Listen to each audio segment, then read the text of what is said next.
Hi, my name is Chad Bettis, and I'm the author of The Disciple Making Parent, and this is my audio blog, where I read some of my blog posts in audio format for your convenience.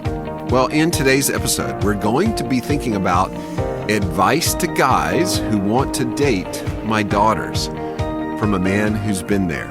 And this is one of the earlier blog posts that I wrote, and I find myself referring to it over and over again. I just referred a guy 2 weeks ago back to this blog post. The article was originally published in 2014, so it's even more true today, many years later. Well, this is an open letter to young men out there, all types of young men. My 21-year-old son, young men in my church, and more particularly, young men who would like to date my daughters.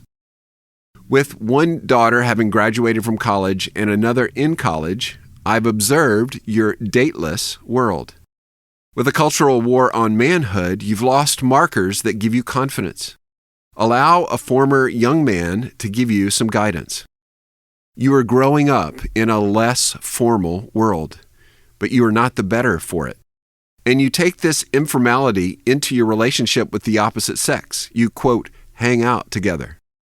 Informality can be a benefit to seeing each other as friends. But in a world of, quote, friends, there's not a distance that can foster a romantic relationship. Relationships are blurry. We, quote, like things on Facebook and, quote, friend people we just met once. All of this vague social contact can lead to too much information. It can also lead to confusing and blurry relationships.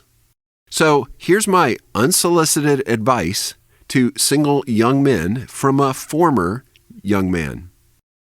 Let's start with our heart motivation. Since I'm assuming that you're a follower of Jesus Christ, then like all things, you're doing this to bring glory to God. And to do that, you should start with the right motivation. Specifically, you should, quote, treat younger women as sisters with absolute purity. That's found in 1 Timothy 5:2. Let me repeat that verse.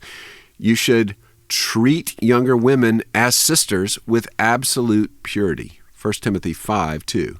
First, treat my daughter as you would treat your sister, with absolute purity. Dave Powelson observes, all women except one, your wife, are in the category of mother, grandmother, sister, or daughter. Your girlfriend or fiancé is a sister first of all and should be treated as such. Until you're married, she's my daughter and your sister. I promise the Lord to present her pure to a young man on her wedding day, 2 Corinthians 11:2. That might be you. Who knows? So, first, treat my daughter as you would treat your sister with absolute purity. Second, treat my daughter as you would treat your sister with selfless love. You can walk into this dating labyrinth with a serving heart or a self-seeking heart. Are you coming to serve or to be served? You know which comes from Christ. So second, treat my daughter as you'd treat your sister with selfless love. But how does this all play out in specific actions? Well, I want us to think about a number of what I will call manful actions. First, 1, spend some time in groups with guys and girls.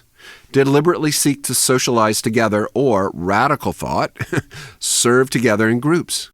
Your generation has nailed the socialize part.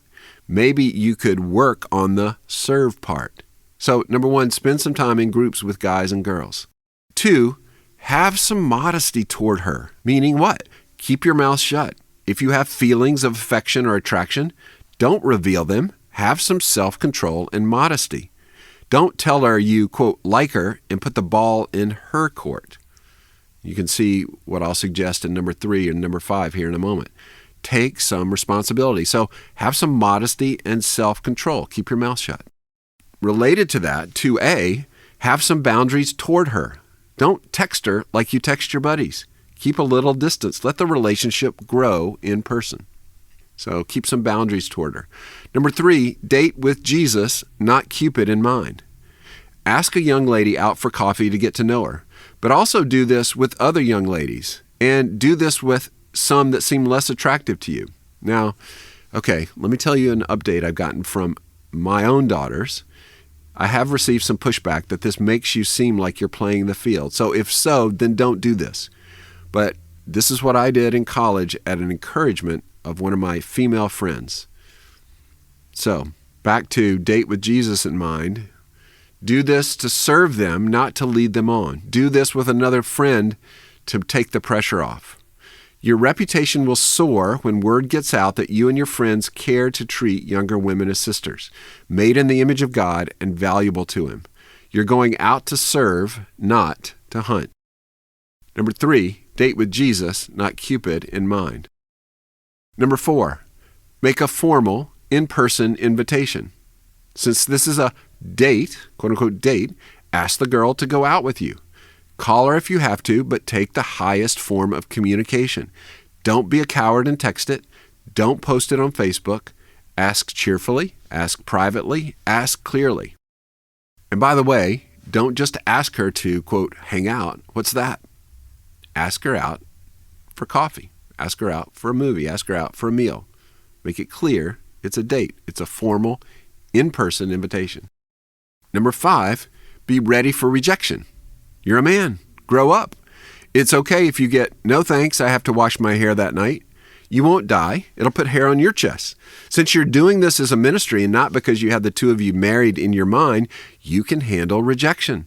Believe me, it won't be the first time you're rejected in your life.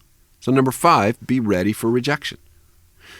Number 6, go somewhere. Do something. Just the 2 or 4 of you. Take the initiative. Don't ask, what do you want to do? Even if she doesn't love what you decide to do, she will love the fact that you showed manful initiative and planning. And you should pay, even if she has more money, even if she insists.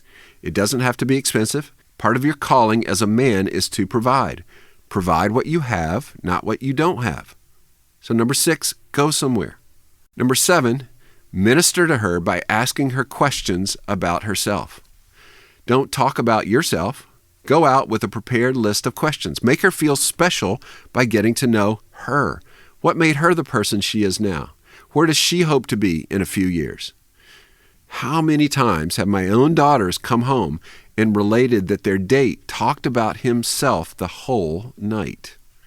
So number 7, minister to her by asking her questions about herself. Number 8, thank her for her time. Since your goal for the date was to serve, at the end, thank her for spending time with you.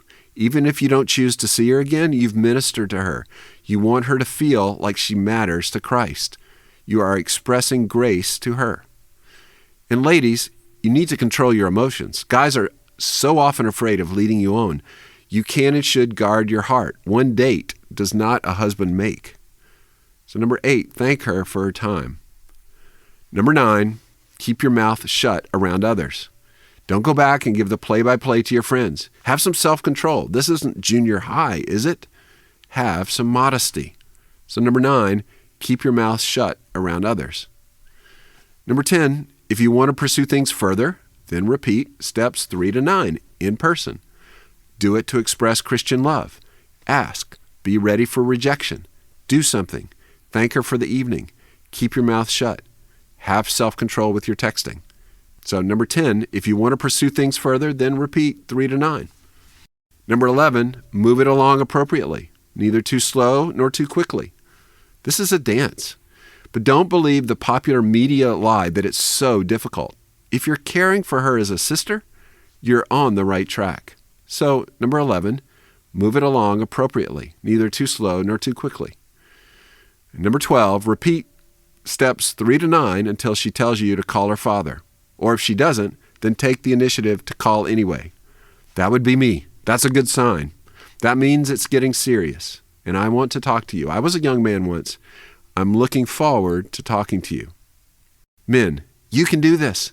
You can show manful care. Bring glory to Christ by being countercultural in your dateless, sex-saturated generation, where men have the backbone of a jellyfish. Thank you for listening to the Disciple Making Parent audio blog. Visit our website to find more resources for the family at thedisciplemakingparent.com. And if you enjoyed this episode, who could you share it with? Who might need to hear the exhortation in this past episode? In addition, please consider telling someone else about the show. And also think about leaving us a rating or review. Both of those small things help out a lot. They help other people find the show. Well, thanks for listening.